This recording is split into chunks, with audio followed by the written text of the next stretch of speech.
Greetings, Guardians, this is Olympus Alliance. And welcome back to our team building series, where we don't chase the meta of the week. We build foundations that last. Today marks part 3 of our deep dive into team building, and this is a very important chapter. Because instead of giving you full teams designed to counter one very specific opponent, we're doing something far more powerful. We're teaching you how to build the strongest hero cores in the game. Cores that remain relevant even when the meta shifts. Cores that adapt. Cores that can be expanded, modified, and reused again and again as your roster grows. If you followed parts 1 and 2, you already know the philosophy. We explored progress foundations like JJI, chaos structures like Axone and Kaden, eternity dodge cores like Dantavia, and nature synergies like MAM. Each of those cores wasn't about one perfect team, it was about reliable synergy. And today, we continue that journey with 3 incredibly powerful cores that operate on very different principles. A devastating debuff engine, an explosive critical strike engine, and one of the most dangerous modern magic cores in the game. Let's begin. We start with one of the most brutal offensive cores currently available in Hero Wars. Iris, Soleil, and Nebula. This core revolves around one simple truth. Iris is already terrifying on her own, but when properly supported, she becomes overwhelming. Iris is one of the most destructive damage dealers in the game, not because of raw burst, but because of how fast she dismantles enemy defenses. Her inner fire stacks, her magic defense shredding, and her execution potential allow her to erase entire teams in seconds when conditions are right. Nebula and Soleil are what create those conditions. Nebula provides massive magic attack amplification, and her positioning-based buffs ensure Iris is hitting at peak efficiency during the most important moments of the fight. Soleil adds another crucial layer, debuffs. She weakens the enemy line, accelerating Iris's stacking mechanics and ensuring targets reach critical health thresholds faster. Once this engine starts rolling, it's almost poetic. Debuffs stack.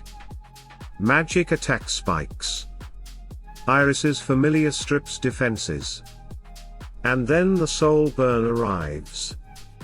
At that point, most fights are already over. On offense, this core is frighteningly fast. In many matchups, it rivals, and sometimes surpasses, the current polio meta in terms of sheer kill speed. Teams that lack proper Iris protection simply collapse before they can respond. But what makes this core truly special is how flexible it is. The newest tank introduced into the game completely changes how Iris can be played. By absorbing pressure and reducing enemy magic defense to 0, this tank clears the battlefield for Iris in a way we've never seen before. The result is absolute domination, if you can afford it.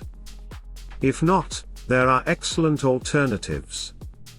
Luther offers a cheap and effective way to disrupt enemy backlines with his jump and stun. Helios adds protection against critical hit teams and becomes especially valuable against progress-based compositions.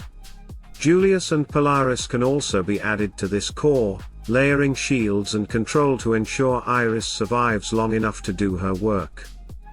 Every variation feels different, and everyone is deadly. Now we shift gears completely. From magic devastation to pure physical chaos. Let's talk about the critical strike core. Yasmine, Oya, and Sebastian, with Guus looming in the background. At its heart, this core is about RNG-fueled explosions of damage. When it works spectacularly. Yasmine is the spearhead. Her attack speed, backline access, poison stacks, and dodge mechanics make her one of the most dangerous assassins in the game. But she doesn't operate alone. Oya boosts Yasmine's critical hit chance through her weapon artifact and provides healing every time a crit lands. Sebastian takes this synergy and pushes it over the edge, increasing crit chance even further and adding pure damage to every successful critical hit. This trio feeds off itself. Crits create damage.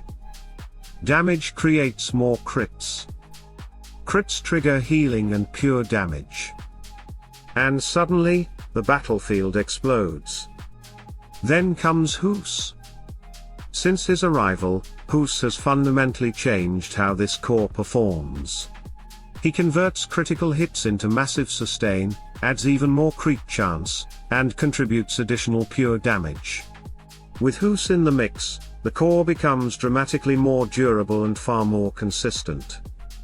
This core thrives against mage-heavy teams with low armor and low health. Chaos and Mystery lines often struggle to survive the initial burst. Against Amira in particular, this setup can feel oppressive. Sebastian's mechanics turn her own kit against her, allowing Yasmine to slice through the rest of the team unchecked. Whether you run this as a 3-hero or 4-hero core depends on your options. It integrates beautifully into dodge-based teams like Dantavia, though you'll have to make difficult choices about which heroes to include. Alternatively, you can protect Yasmine with a tank, Astaroth for safety, or Julius and Cleaver if you want to lean even harder into critical synergy.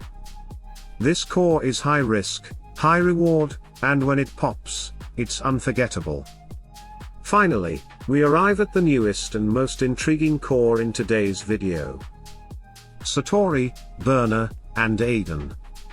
Since his rework, Satori has returned as one of the most dangerous heroes in the game.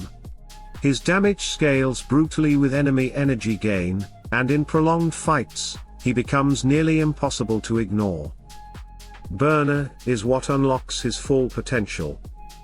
Her healing, bonus energy distribution, and magic penetration artifact allow Satori to survive on the front line far longer than he should.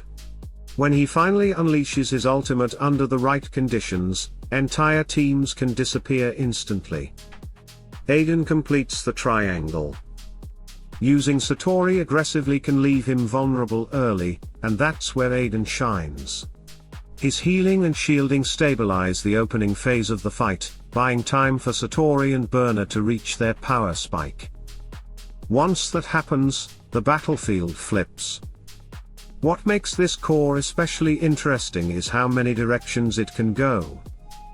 If you lean into mystery synergy, Amira and Leanne provide control, sustain, and additional Foxmark generation. Rufus adds safety. Cascade increases aggression. Every variation changes how the core behaves. If you step outside mystery, heroes like Tempest and Soleil become fascinating options. Tempest manipulates time, slows enemy progress, and creates windows for Satori to work. Soleil adds protection and debuffs, reinforcing the core's stability. This is a core that's still being explored, and that's what makes it exciting. So, Guardians. What have we learned today? Strong teams aren't built by copying counters. They're built by understanding synergy.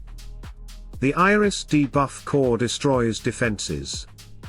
The Crete core overwhelms with explosive pressure. The Satori core punishes energy and rewards patience. Each of these cores can evolve. Each can be adapted. Each can remain relevant long after today's meta fades. That's real account progression. Let us know in the comments which core you're building, which one you want to explore next, and what heroes you'd like us to feature in the next episode of this series. Stay tuned, stay sharp. And as always, salute and friendship.